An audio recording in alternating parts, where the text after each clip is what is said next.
ॐ शङ्करं शङ्कराचार्यं केशवं वादरायणं सूत्रभाष्यकृतौ वन्दे भगवन्तौ पुनः पुनः। ईश्वरं गुरुरात्मेति मूर्तिभेदविभागिने व्योमवद्व्याप्तदेहाय दक्षिणामूर्तये नमः। सर्वेभ्यो अध्येतृभ्यो नमो नमः। गत पाठे कणादगौतमीयं यद् ग्रन्थं वर्तते तस्य आरम्भे आचार्य विश्वनाथेन दर्शनशास्त्रस्य यत् प्रयोजनं वर्तते तस्य निरूपणं सम्यक्तया कृतं। यत्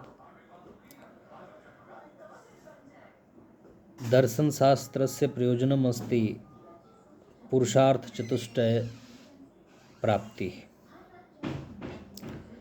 तो ते च चतुर्विध पुरुषार्थाः धर्मर्थ काम मोक्षाख्याः सन्ति। अत्र गतपाठे अस्माभिः अधीतम्।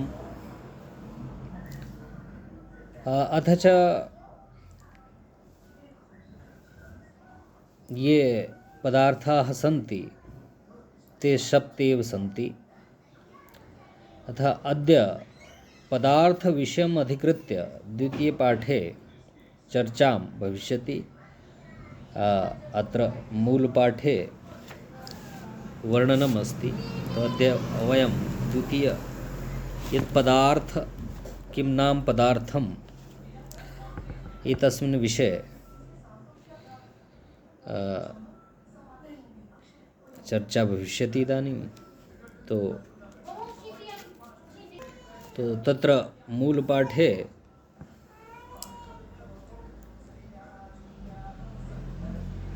वर्णनम् अस्ति। तत्र द्रव्यगुणकर्माणि सामान्यविशेषु समवायो अभावश्चेति सप्तपदार्थाः। अर्थात द्रव्य गुण कर्म सामान्य विशेष समवाय और अभाव ये 7 पदार्थ हैं। लेकिन पदार्थों के विषय में भी आचार्यों का भिन्न भिन्न मत है। सर्वप्रथम तो वैशेषिककारः यहाँ तत्व के स्थान पर पदार्थ शब्द को ही अभिहित करते हैं। तत्व को ही पदार्थ शब्द से कहते हैं। तत्व शब्द के स्थान पर यहाँ पर पदार्थ शब्द को ही प्रयुक्त किया गया है। पदानाम अर्थः अविधेयः पदार्थाः। अब पदार्थ का जो लक्षण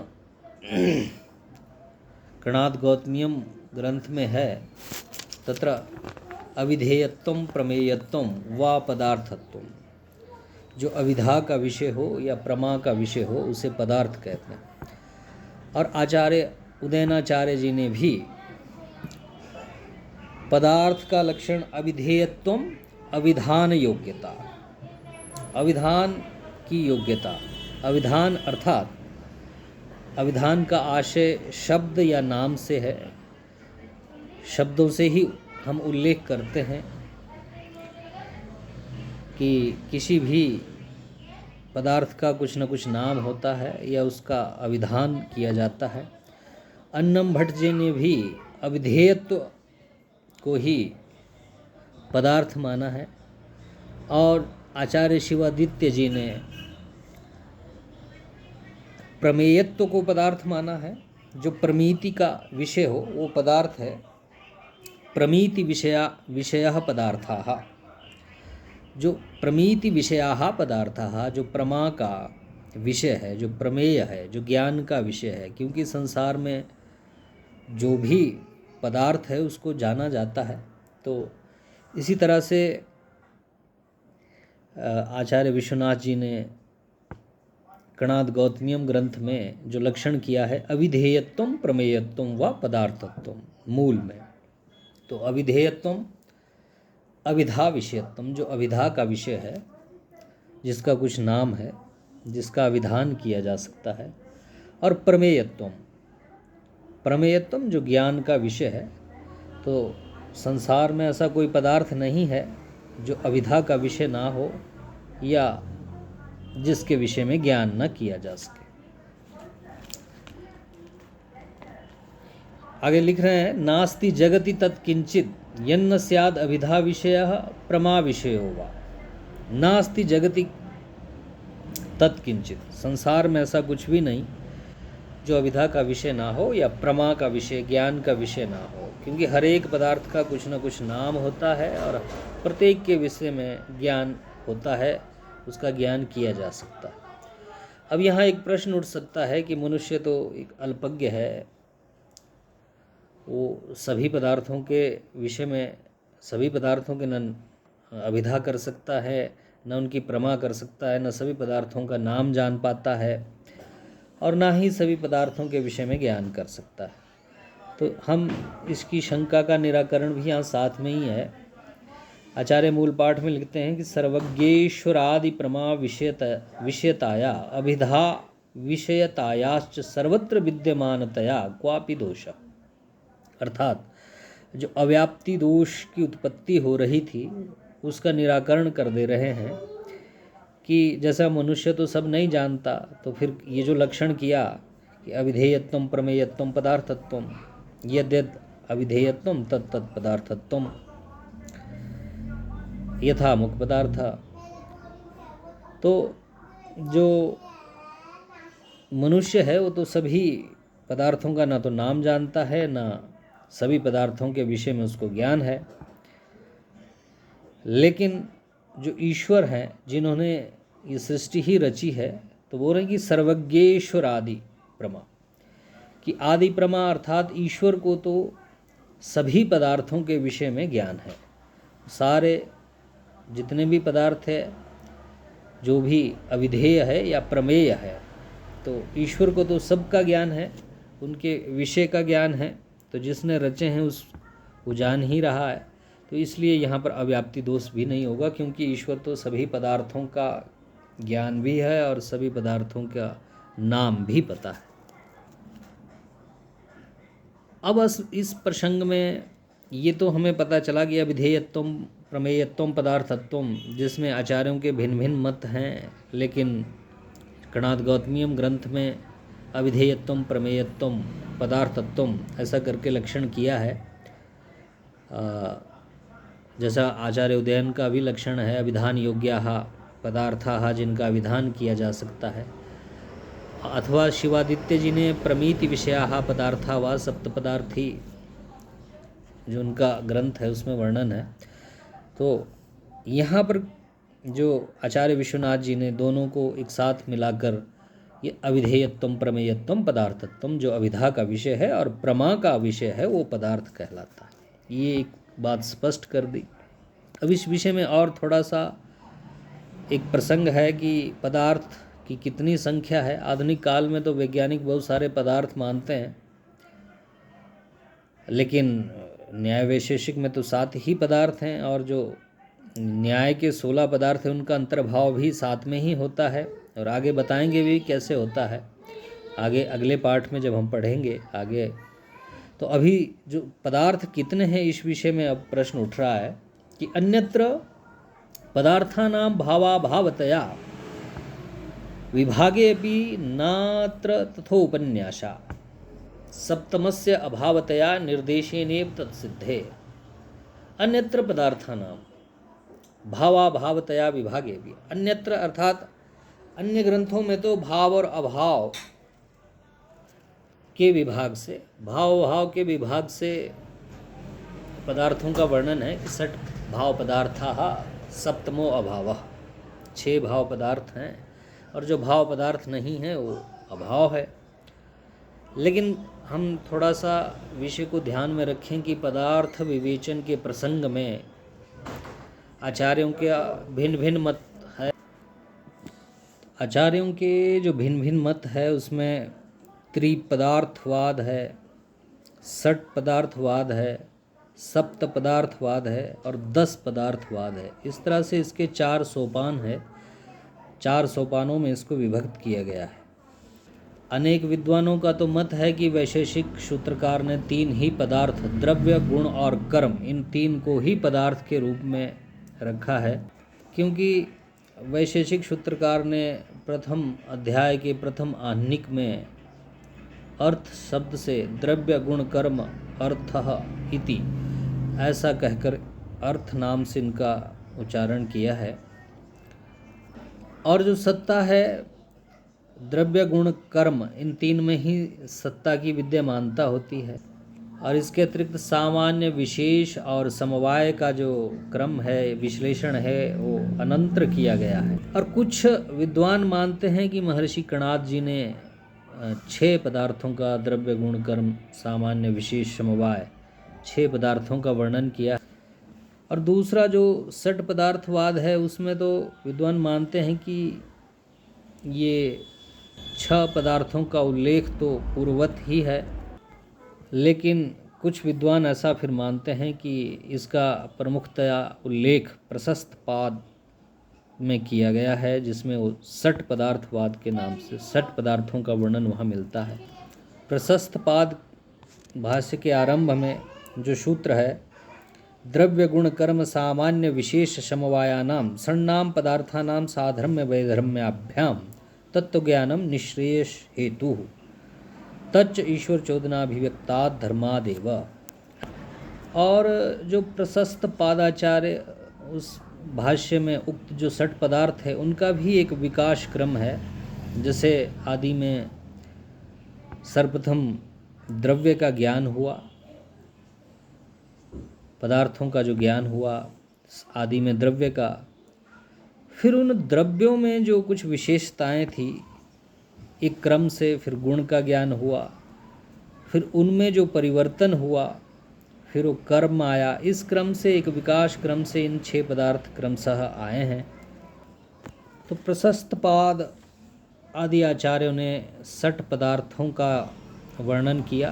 बाद में चंद्रमती जी ने, आदि भाष्यकारों ने भी उन्हीं का अनुसरण किया, लेकिन शिवादित्य जी ने सप्त पदार्थी विद्या में 7 पदार्थों का उल्लेख किया है। और जो ये इस तरह से प्रथम सोपान में 3 पदार्थ, द्वितीय सोपान में 6 पदार्थ, तृतीय सोपान में 7 पदार्थ और दसम सोपान चतुर्थ सोपान में 10 पदार्थों का वर्णन है, जिनमें क्रमशः द्रव्य गुण कर्म सामान्य विशेष को एक साथ ही लिया गया है। समवाय, अभाव, ये शक्ति अशक्ति, इस तरह से ये 10 पदार्थ हैं वहाँ परिगणित हैं। और इनमें 6 पदार्थ तो पहले से ही वैशेषिक सम्मत है, लेकिन बाद के 4 पदार्थ जो आचार्य चंद्रमती जी ने उनकी गणना करी है। और शक्ति नामक पदार्थ का उल्लेख तो जो प्रभाकर मत के अनुयायी हैं, प्रभाकर मत में भी शक्ति नामक पदार्थ का उल्लेख मिलता है मीमांसा दर्शन में। लेकिन कणाद गौतमीयम ग्रंथ का जो वर्णन है और जो मूलतः सभी आचार्य मानते ही हैं, तो वहाँ सप्तैव पदार्थाः, तो मूल में इन्होंने जिस तरह से लिखा कि अन्यत्र पदार्थानां भावाभावतया विभागे अपि नात्र तथा उपन्यास, तो यहाँ पर उस तरह से उपन्यास नहीं किया गया है कि ये भाव पदार्थ हैं, ये अभाव पदार्थ हैं। इस तरह से यहाँ सीधा सप्तमस्य अभावतया निर्देशेनैव तत्सिद्धे, कि अर्थात 6 पदार्थों का तो ऐसे ही पता चल रहा है, द्रव्य गुण कर्म सामान्य विशेष समवाय, और सप्तम को अभाव बोल देने से वो 7वां अपने आप ही सिद्ध हो रहा है। जैसे सप्तमो अब्राह्मण बोल देने से ये सिद्ध हो जाता है कि 6 ब्राह्मण हैं, 7वां अब्राह्मण है। षड ब्राह्मणा इतिवत इमे च पदार्थाः सप्तैव। इस तरह से जो पदार्थ हैं वो 7 ही हैं। अब वैज्ञानिक तो 100 से अधिक या कितने मानते हैं, वो कार्बन इत्यादि इत्यादि ठोस तरल गैस, उनका एक प्रक्रिया अलग है। लेकिन मूल में हम देखें तो जिनको यहाँ पदार्थ तत्व से अभिहित किया गया है आचार्य गणाथ जी के द्वारा, वो अन्य ग्रंथों में तत्व नाम से और वैशेषिक दर्शन में पदार्थ के नाम से उनको कहा गया है। तो मूल में तो यही है, और इसी पृथ्वी जल तेज वायु जो आदि पदार्थों के अंतर्गत ही सारे अन्य द्रव्य पदार्थ आ जाते हैं। अब जो 7 पदार्थों के अतिरिक्त, जैसा कि मीमांसक और चंद्रमती जी ने जो 6वीं शताब्दी में उनके जो ग्रंथ है उनमें वर्णन आता है कि शक्ति अपि अष्टमो पदार्थ, तो हम इसका मूल देखते हैं। तो यहाँ न च शक्तिरतिरिक्तः पदार्थः, जो शक्ति है, अब ये प्रश्न होता है कि शक्ति अतिरिक्त पदार्थ है कि नहीं। तो यहाँ तो खुदे ही पूर्व पक्षी सिद्धांती ही उत्तर दे रहे हैं, न च शक्तिरतिरिक्तः पदार्थः तस्याः शक्तिमत्तेर अंतर्भावात्, अर्थात शक्ति अतिरिक्त पदार्थ नहीं है जैसा मीमांसक या अन्य मानते हैं, क्योंकि शक्ति का अंतर्भाव शक्तिमान में ही हो जाता है। जैसे नहीं वह्नेर अतिरिक्ता दाह शक्तिर्नाम कश्चित पदार्थ, जैसे वह्नि है और उसमें जो दाहकता शक्ति है, तो वो दाहकता शक्ति वह्नि से अतिरिक्त पदार्थ नहीं है, वह्नि ही दाह करती है। अर्थात नहीं वह्नेर अतिरिक्ता दाह शक्तिर्नाम कश्चित पदार्थ वह्निरेव दाह कारणम, अर्थात वह्नि ही दाह का कारण बनती है। यथा चंद्रकांत मणि समवधाने तो तस्य तत्प्रतिबंधकतया न भवति दाह, कि जब अग्नि में चंद्रकांत मणि की स्थापना कर देते हैं तो उस समय दाह नहीं होता, लेकिन जब चंद्रकांत मणि को अग्नि से हटा देते हैं तब तो दाह होता है। अब अतएव मण्याभावे भवति एव दाह, अर्थात मणि के अभाव में दाह होता है, लेकिन जब तक चंद्रकांत मणि अग्नि में रहेगी तो दाह नहीं होगा। प्रतिबंधकाभावस्यापि सर्वत्र कार्ये कारण भावात्, क्योंकि प्रतिबंधक का अभाव भी सर्वत्र कारण माना जाता है, कार्य के प्रति कारण माना जाता है। तो कोई प्रतिबंधक है, जैसे अगर हमारे आंखों के सामने कोई दीवार है तो हम उधर आगे नहीं देख पाते, इसी तरह जो प्रतिबंधक होता है उस प्रतिबंधक का अभाव भी प्रत्येक कार्य के प्रति कारण माना जाता है। तो इससे सिद्ध होता है कि अग्नि में जो दाहकता शक्ति है वो अग्नि से कोई भिन्न पदार्थ नहीं है। तो अब इस प्रसंग में हम देखते हैं कि जब चंद्रकांत मणि होती है तो अग्नि में दाहकता शक्ति होती है, दाहकता शक्ति नहीं होती। जब चंद्रकांत मणि का अभाव हो जाता है तो दाहकता शक्ति होती है। तो इसका जो समाधान आचार्य करते हैं कि इस तरह मानने से तो क्या होगा कि कोई वस्तु है, किसी वस्तु के समीप होने से यदि शक्ति का भाव और अभाव माना जाएगा कि उस वस्तु के समीप होने से कोई वस्तु आएगी तो वो शक्ति को उत्पन्न करेगी या शक्ति को नष्ट करेगी। अगर हम ऐसा कुछ तर्क देते हैं, शक्ति का उत्पाद और विनाश इस विधि से मानते हैं, तब तो हमें अनेक शक्तियाँ माननी पड़ेगी, अनेक जगहों पर अनेक शक्तियाँ माननी पड़ेगी। तो ये एक तरह से गौरव दोष हो जाएगा। इसके विपरीत तो ये मानना ही ठीक है कि उत्तेजक मणि के अभाव में अग्नि से ही दाहकता शक्ति होती है, अग्नि ही दाह का कारण बनती है, शक्ति कोई अतिरिक्त पदार्थ है नहीं, क्योंकि दृष्ट कारणों से दृष्ट कार्य की उत्पत्ति होती है और इसमें अदृष्ट को मानना उचित नहीं है। और एक ही कार्य के कार्य उत्पत्ति के अनेक कारण हो सकते हैं, जैसा कि आग लकड़ियों के घर्षण से, काष्ठ घर्षण से, सूर्यकांत मणि से या अन्य विधियों से भी अग्नि उत्पन्न हो जाती है। अतः जो दाह का कारण है वो शक्ति नहीं है, अपितु उत्तेजका अभाव विशिष्ट मन्याभाव, अग्नि में रहने वाली शक्ति अग्नि के अतिरिक्त और कुछ नहीं है। जो उत्तेजका भाव विशिष्ट मन्याभाव ही वहाँ शक्ति का कारण है। उत्तेजका भाव शिष्ट मण्याभाव, उत्तेजक मणि का जब अभाव होगा तो वहाँ पर वस्तुतः फिर अग्नि में जो दाहकता शक्ति है वो अग्नि में होगी, अर्थात अग्नि से भिन्न कोई और शक्ति को मानना उचित नहीं है। ये इन्होंने शक्ति का इस तरह से निरसन किया, जो मूल में आचार्य लिखते हैं कि अते मन्याभावे भवति दाहा प्रतिबंधकाभावस्य अपि सर्वत्र कार्य कारणाभावात्। ये तो कणाद गौतमीयम ग्रंथ के अनुसार कि शक्ति अतिरिक्त पदार्थ नहीं है ऐसा सिद्ध हुआ। अब कुछ आचार्य मानते हैं कि सादृश्य अतिरिक्त पदार्थ है, लेकिन कणाद गौतमीयम तो 7 ही पदार्थ हैं। तो अब सादृश्य पदार्थ का निरसन आचार्य कैसे करते हैं, तो लिखते हैं न चापि सादृश्यम पदार्थांतरम, कि सादृश्य कोई अतिरिक्त पदार्थ नहीं है। चंद्र इव मुखम इत्यत्र मुखे चंद्र भेदस चंद्रगत आह्लाद जनकत्वम चंद्र सादृश्यम, कि और वो उदाहरण देते हैं कि सादृश्य कैसे अतिरिक्त अलग पदार्थ है 7 द्रव्यों से। तो बताते हैं कि एक उदाहरण के माध्यम से बता रहे हैं कि चंद्र इव मुखम, चंद्रमा के समान मुख है। यहाँ पर चंद्र इव मुखम इत्यत्र मुखे चंद्र भेदस चंद्रगत आह्लाद, मुख, यद्यपि मुख और चंद्रमा में भेद है, और चंद्रमा में जो आह्लाद है, जो आनंद है, उसका जो जनक है वो चंद्र सादृश्य है।